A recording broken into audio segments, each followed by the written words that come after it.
Jaminan ketersediaan pangan selama Ramadan disampaikan Menteri Pertanian Syahrul Yassin Limpo saat menggelar inspeksi mendadak di Pasar Tradisional Terong, Makassar. Mantan Gubernur Sulawesi Selatan 2 periode ini menemui dan berdialog langsung dengan pedagang untuk mempertanyakan ketersediaan pangan dan juga harga.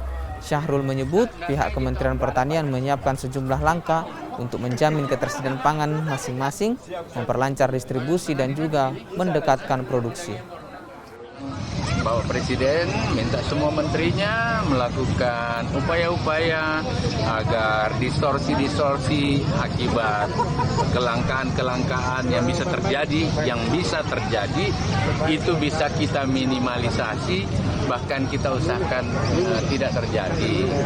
Tentu saja Ramadan biasanya dinamika harga ada, tetapi ketersediaan yang paling penting.